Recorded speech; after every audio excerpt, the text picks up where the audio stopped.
Iran पर 2 से 3 रोज में हमला कर सकते हैं। ट्रंप की नई धमकी। सहाफियों से गुफ्तगू करते हुए कहा, ईरान पर शायद जुम्मे या हफ्ते को या फिर अगले हफ्ते के शुरू में हमला कर सकते हैं। ईरान को एक बड़ा दचका देना होगा, जल्द पता लग जाएगा। पीर को ईरान पर हमला करने से सिर्फ 1 घंटा दूर थे। सऊदी अरब समेत कई बड़े रहनुमाओं ने मुझसे राब्ता किया कि हमला रोक दें। यकीन से नहीं कह सकता कि हमें शायद ईरान पर दोबारा हमला करना पड़े। ईरान हमसे डील की भीख मांग रहा है। ईरान की जोहरी हथियार रखने की इजाजत नहीं दी जा सकती। बहरी जहाजों पर मिसाइल लोड और तमाम हथियार तैयार हैं। डील ना हुई तो अमेरिकी अफवाज ईरान पर दोबारा हमला कर सकती है। ईरान 47 साल से मशरिक वस्ता का हुंडा बना हुआ था। ईरान ने अपने हुर्मस को हथियार के तौर पर इस्तेमाल किया। डेमोक्रेट्स ईरान के साथ मुज़ाकरात से रोकने की कोशिश कर रहे हैं। मुझे लगता है कि हम सही लोगों से मुज़ाकरात कर रहे हैं।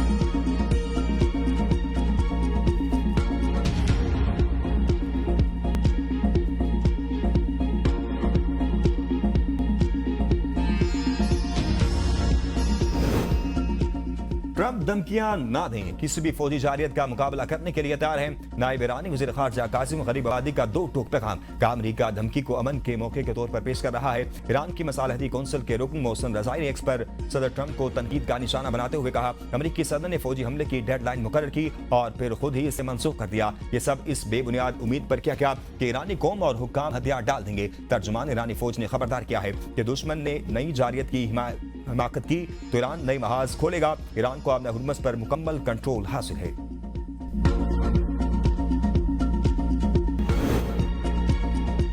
पाकिस्तान हर कीमत पर अपनी सालमियत का दिफा करेगा। दहशतगर्दी का नासूर हमेशा के लिए खत्म करके दम लेंगे। वज़ीर आज़म शहबाज शरीफ का स्टाफ कॉलेज क्वार्टर में अफसरान और जवानों से खिताब। कहा, ऑपरेशन ग़ज़ब-उल हक़ पूरी कुव्वत और अज़म के साथ जारी है। भारत जारियत के मुकाबले में पाकिस्तान के ज़िम्मेदाराना तर्ज अमल इख्तियार किया। मुखलिसाना मुज़ाकरात की पेशकश की। आलमी बरादरी ने हमारे असूली मौक़िफ़ को तस्लीम किया।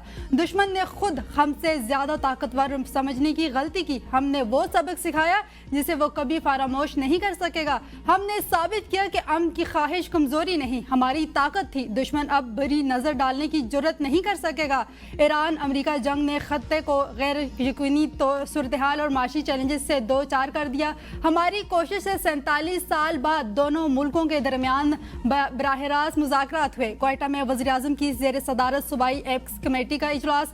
बलोचिस्तान में अमन और अमान की सूरत हाल का तफसीली जायजा लिया गया। अमन दुश्मन अनासिर के खिलाफ कार्रवाइयां मजीद तेज करने का फैसला।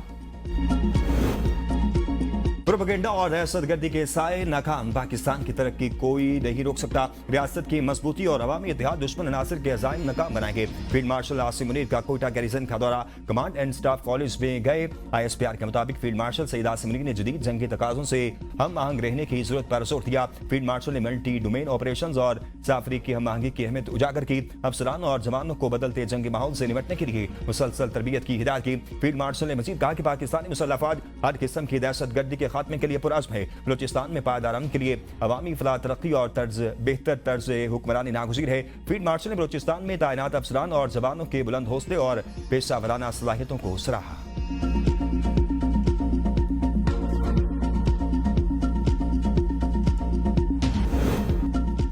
ईरानी सदर डॉक्टर मसूद पेज़ेश्कियान की ज़ेर सदारत इजलास जंगी हालात के दौरान शहरी खदमात, मुतासरा इलाकों की तामीर नौ और मुतासरा खानदानों की रिहाइश के इंतजामात का जायजा लिया गया। ईरानी सदर डॉक्टर मसूद पेज़ेश्कियान ने इसराइली और अमरीकी बमबारी से मुतासरा इलाकों की जल्द बहाली की हिदायत करते हुए कहा कि कौमी इत्तेहाद के जरिए ईरान मौजूदा हालात से कामयाबी के साथ गुजर जाएगा। उन्होंने वसाइल के दुरुस्त इस्तेमाल, इसराफ से बचने और कम आमदनी वाले तबके के लिए हदफी इमदादी पॉलिसियों पर जोर दिया।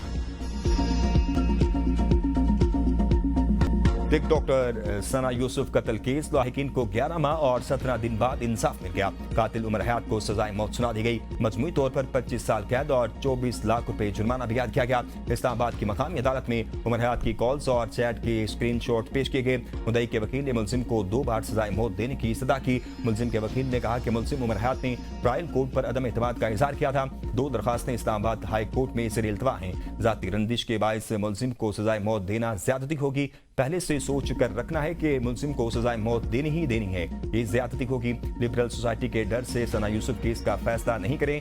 केस को खवातीन पर मबनी मुआशरती बहस की तरफ न ले जाएं। इस पर जज अफजल मजोका ने मुलजिम के वकील पर इजहार बरहमी करते हुए कहा कि अदालत को गुमराह न करें। केस में मजमूई तौर पर 50 से ज्यादा समातें हुई। प्रोसिक्यूशन की जानिब से 27 गवाहान अदालत में पेश हुए।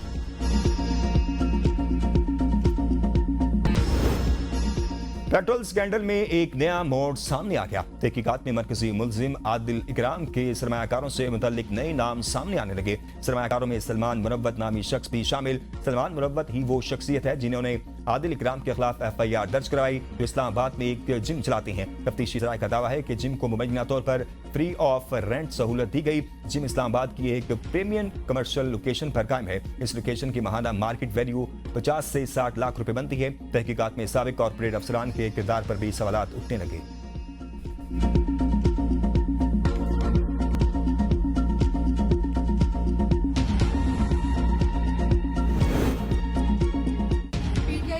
की बानी PTI से फिर मुलाकात ना हो सकी। सुहेल आफरीदी ने कहा, हम पुरअमन तरीके से बानी PTI से मुलाकात के लिए आए हैं। मुलाकातें बुनियादी इंसानी हकूक का तकाजा हैं। बानी PTI की आंख का संजीदा मसला है। इन्हें अपनी मर्जी के अस्पताल में इलाज की सहूलियत दी जानी चाहिए। हमारा कोई गैर कानूनी या गैर आईनी मुतालबा नहीं, सिर्फ बुनियादी इंसानी हकूक की बात कर रहे हैं। बैरिस्टर गौहर ने कहा, जिस तरह बानी PTI से मुलाकातों को रोका जा रहा है, इंतहाई गैर इंसानी सलूक है। इस तरह के गैर इंसानी सलूक के नुकसानात होते हैं। ऐसी कौन सी चीजें हायल हैं जिनकी वजह से मुलाकातें नहीं हो रही?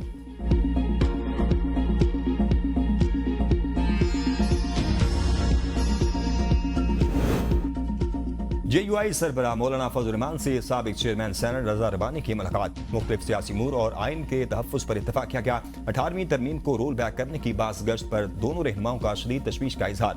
मौलाना फजल रहमान ने कहा, 18वीं तरमीम पर कोई समझौता नहीं होगा, आइन के चेहरे को मसख नहीं होने देंगे। सेनेटर रजा रबानी ने कहा, आइन कमजोर हुआ तो मुल्क आगे नहीं बढ़ सकता। आइन से मजीद छेड़छाड़, विफाक और जमहूरियत पर हमला तस्वुर होगा। मुल्क को आइन, जमहूरियत और पार्लिमानी बालादस्ती के मुताबिक चलाया जाए।